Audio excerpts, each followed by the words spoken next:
La France est-elle devenue ingouvernable? C'est le grand angle politique de ce dimanche 26 juin.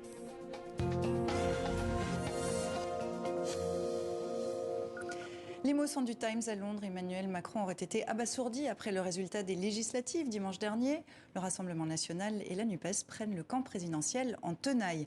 Après une folle semaine, le président a décidé de confirmer sa première ministre et la charge de former un gouvernement. Alors la question revient de façon lancinante. La France est-elle devenue ingouvernable? C'est notre grand angle politique avec ce soir Perrine Tarnaud, directrice de l'information de la chaîne parlementaire Public Sénat, et avec Richard Verly, correspondant à Paris du quotidien en ligne suisse Blick. Merci Bonsoir. à vous d'être ici ce soir. Merci. Pas de majorité claire après les législatives. La classe politique et les médias sont en état de choc. Les Français, eux, sont contents. Selon un sondage paru cette semaine, 71%, presque les 3/4 des personnes interrogées, trouvent que c'est une bonne chose pour la démocratie et le débat. Alors est-ce qu'il est temps que les politiques et les commentateurs politiques reprennent leurs esprits, Perrine ? Oui, il est sans doute temps, effectivement, qu'on laisse un peu de temps, peut-être à Emmanuel Macron et Elisabeth Borne, de composer leur nouveau gouvernement et de l'annoncer. Emmanuel Macron a dit les premiers jours de juillet. On peut imaginer que ça va être pour cette fin de semaine prochaine, vendredi, samedi, en tout cas avant le début de la semaine du 4 juillet. Elisabeth Borne devrait prononcer le mardi 5 juillet à l'Assemblée nationale son discours de politique générale. Donc ça serait pas mal que le gouvernement quand même soit annoncé le week-end prochain. Mais quand même, c'est une semaine un peu folle. C'est une semaine surtout de doute encore et de perplexité parce que pour l'instant, moi, ce que je constate, c'est que personne ne voit vraiment l'issue. Emmanuel Macron a clairement dessiné un horizon. Il a dit qu'il était le plus fort avec son groupe présidentiel, que c'était aux autres formations de se décider, qu'il allait venir avec des projets et qu'il allait voir ce qui se passe. Il confirme Elisabeth Borne, qui était quand même fragilisée. Là aussi, c'est un signe de force. Je crois en elle, je la maintiens. La difficulté, c'est qu'on voit bien de l'autre côté, pour l'instant, on ne voit pas de signe, je dirais, annonciateur d'un quelconque compromis, tant du côté du Rassemblement national que de la NUP ou même que des Républicains, c'est toujours barrage à Macron, barrage à la majorité. Mais vous le disiez, une incertitude est levée. Elisabeth Borne est confirmée.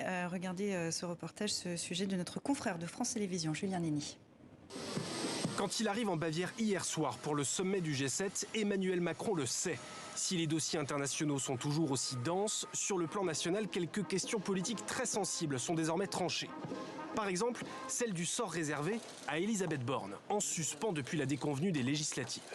Dans un entretien accordé à l'AFP hier soir, le président fait taire les rumeurs en annonçant « La Première ministre a ma confiance pour mener l'action du gouvernement dans la durée pour notre pays ». Borne conforté à Matignon donc. Le chef de l'État lui demande même de sonder les différents groupes parlementaires pour chercher de nouveaux partenaires avant un remaniement du gouvernement annoncé début juillet. Mais quel en sera le périmètre? Faute de majorité absolue à l'Assemblée, Emmanuel Macron veut faire preuve d'ouverture, mais avec des limites. Ce sera des communistes au LR. Les Français ont accordé une légitimité aux députés RN et LFI, mais ces formations ne s'inscrivent pas comme des partis de gouvernement. Ni Rassemblement national, ni France insoumise. Ce midi, la formation de Jean-Luc Mélenchon réaffirme son statut d'opposant au chef de l'État.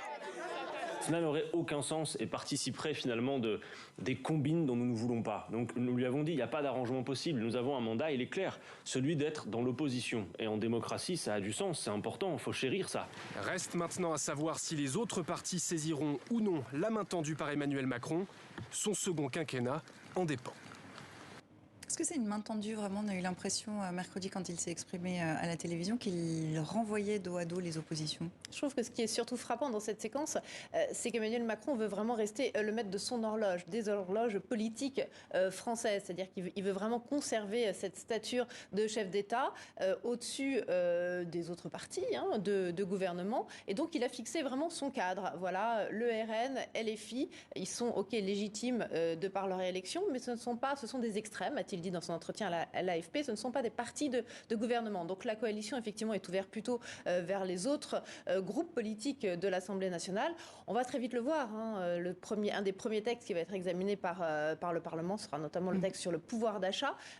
Là, tous les groupes politiques vont poser leurs options sur la table et on va voir ce qui va être retenu des uns et des autres. Mais est-ce qu'il y a vraiment une nouvelle façon de gouverner? Il le disait mercredi, il va falloir apprendre à gouverner différemment. Est-ce que c'est le cas?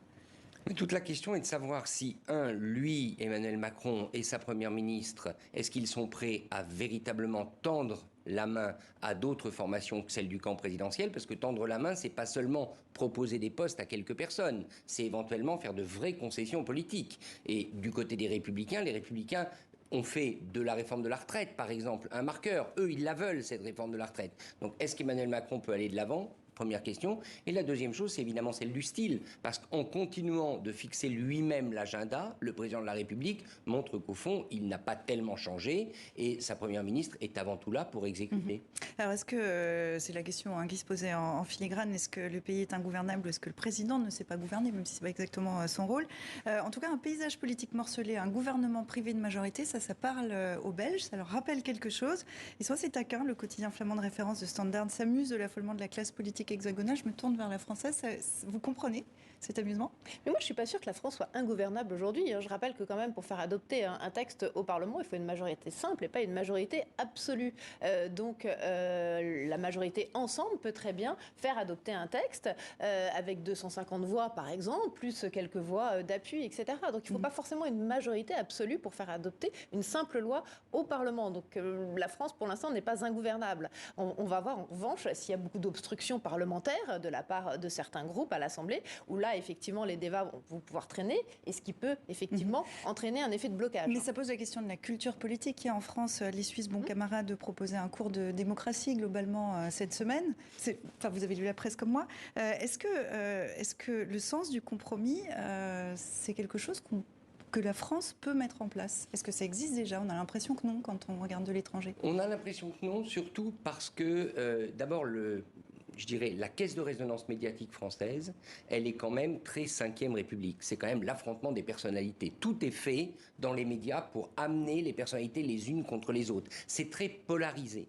Or, le compromis chez les hommes politiques, chez les hommes et les femmes politiques, on le sait bien, il n'est pas seulement parce qu'ils ont envie de gouverner ensemble, il est aussi parce que c'est un peu imposé par l'opinion. Donc, il y a ce contexte médiatique qui, je crois, est important en France. La deuxième chose, c'est qu'il y a une réalité, c'est que les Français n'y sont pas habitués au compromis parce que le compromis, ça prend du temps. Et ça, il faut l'admettre. C'est difficile, c'est délicat. Et les Français ont l'habitude d'une culture verticale où ils s'adressent, eux, éventuellement par des manifestations au chef de l'État. Le chef de l'État prend une décision, la fait descendre et ça devient une loi. Ça, il faut accepter que ça va changer. Donc le changement de culture, et c'est ce que je voulais dire, il n'est pas seulement du côté des dirigeants ou d'Emmanuel Macron, il est aussi du côté de l'électorat et des Français. Alors Emmanuel Macron, je crois que c'est vous qui l'évoquiez tout à l'heure, est plongé dans une séquence diplomatique à l'international. Il est arrivé en fin de semaine à Bruxelles, au sommet européen que vous avez couvert, Richard Verly. Est-ce qu'il est arrivé affaibli par la situation politique en France ? Non, parce que justement, cette situation politique, elle n'est pas encore complètement mûre. Donc, il a pu dire à ses partenaires, je vais réussir, ce qu'il a dit aux Français également, je vais réussir à bâtir une coalition. Donc, je crois qu'il finit bien sa présidence tournante de l'Union européenne. Elle finit le 30 juin. C'est d'ailleurs un symbole. Le 30 juin, il cesse d'être le président de compromis qu'exige l'Europe, parce que l'Europe, c'est des compromis permanents. Et à partir du 30 juin, il rebascule dans les incertitudes françaises. Exactement, à partir du 30 juin, enfin du vendredi 1er juillet, voilà. En tout cas, il rebascule dans un agenda totalement français. Et là, effectivement, on va voir quelle posture il va adopter, parce qu'il a beaucoup dit qu'il allait changer sa façon de gouverner. Toujours est-il que nos institutions favorisent quand même cette hyper-centralisation du pouvoir entre les mains, et notamment depuis l'instauration du quinquennat, entre les mains du président de la République. Nicolas Sarkozy a beaucoup été dénoncé pour cette hyper-présidentialisation. François Hollande se voulait plus normal. Emmanuel Macron, effectivement, incarne vraiment ce chef d'État un peu suprême, très vertical. Donc on va voir s'il réussit effectivement à déléguer au territoire, au Parlement, etc., etc. Alors cette séquence vue d'Ukraine, les médias sont plutôt rassurés par le fait qu'Emmanuel Macron reste aux commandes de la politique étrangère. Quel impact aura ce nouveau Parlement sur la politique étrangère de la France ? Parce qu'on dit souvent que les législatives, c'est pas de la politique étrangère, si quand même un peu. Écoutez, dans un premier temps, je crois que ça n'aura pas beaucoup d'importance. D'abord parce que ça reste le domaine réservé du président de la République. C'est-à-dire que même s'il était dans une situation de cohabitation, ce qui n'est pas le cas, on sait que traditionnellement, le chef de l'État garde ses prérogatives. Et sur ce sujet de l'Ukraine et de la politique européenne de la France, pour l'instant, malgré des dissonances, il n'y a pas d'opposition ferme. Et franchement, ce sont deux sujets sur lesquels Jean-Luc Mélenchon comme Marine Le Pen ont bien compris que leur intérêt électoral n'est pas de confronter Emmanuel Macron maintenant. Vous connaissez les accusations qu'il porte, lui, puisqu'il dit qu'ils sont soumis l'un et l'autre à la Russie. Donc je crois qu'il bénéficie d'un concours de circonstances favorables sur l'Ukraine en ce moment.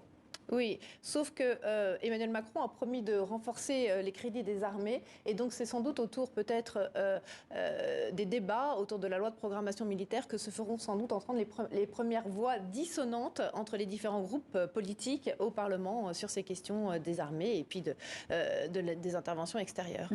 Alors un Parlement apparemment incontrôlable est une victoire pour la démocratie, c'est ce qu'estime le quotidien allemand de gauche Die Tageszeitung. Fini la chambre d'enregistrement, place au débat. Est-ce qu'en effet le résultat de ces législatives, c'est une bonne nouvelle pour la démocratie, en particulier pour la démocratie parlementaire? Oui, tout à fait. Je trouve que c'est une très bonne nouvelle pour le Parlement. On n'est pas sur une Assemblée nationale avec une forte majorité du camp présidentiel. Donc on est moins avec des députés godillots. Et ça va laisser plus de place, on l'a dit, au débat, à la concertation, etc. Et bon, moi je pense que c'est très bon effectivement pour la vie parlementaire, pour la vie démocratique tout court, à condition que certains groupes politiques ne fassent pas trop d'obstruction et ne bloquent pas les débats. Richard? Oui, moi je mettrais quand même un point d'interrogation. Vu de l'étranger, et notamment vu de pays à tradition parlementaire, on ne peut que se féliciter de la situation et constater que les Français ont envoyé une représentation parlementaire qui correspond à la puissance des partis dans le pays. Donc ça, c'est très important. Par contre, le système français, il est quand même crédité, vu de l'étranger, d'une efficacité. C'est ce qu'on reconnaît au système français. Il est efficace. Le président décide, son administration et son gouvernement exécutent. Si ça s'est mis en cause, ça va quand même changer beaucoup de choses, notamment au niveau européen. Parce que si les procédures, les prises de décision deviennent plus lentes, et j'ajoute une chose, c'est que quand même le fonds de commerce des deux principaux opposants à Emmanuel Macron, c'est l'anti-Macron. C'est la colère anti-Macron. Et donc, il ne faudrait pas que le pays reste en ébullition. Il faudrait idéalement que le pays accepte de déléguer en quelque sorte sa colère au Parlement pour que des solutions y soient trouvées. Je n'ai pas l'impression qu'on en soit là. Qu'est-ce que vous en dites, Perrine, mot de la fin? Oui, effectivement, c'est pour ça qu'Emmanuel Macron voulait contourner ce biais-là en créant notamment le fameux Conseil national de la refondation qui, je pense, a un peu de plomb dans l'aile ce soir, hein, puisque, y compris à l'intérieur même de la majorité d'Emmanuel Macron, des gens comme François Bayrou ou Édouard Philippe ne sont pas du tout pour. Donc je pense qu'il voulait un peu contourner ces institutions telles qu'elles existent aujourd'hui en créant d'autres organes qui fassent un peu plus dialoguer les personnalités de la vie civile, de la société civile entre elles. Ça ne va pas avoir le jour. On va voir si le Parlement arrive à se substituer là à ce débat qui a lieu sur le terrain, effectivement, à reprendre un peu la colère des citoyens. On verra, c'est pas certain. Et une semaine qui s'annonce assez passionnante à suivre, un quinquennat qui s'annonce aussi assez passionnant à suivre. Merci beaucoup d'être venu partager cette passion que vous avez pour la politique avec nous dans 64 minutes. Merci à vous deux. Merci.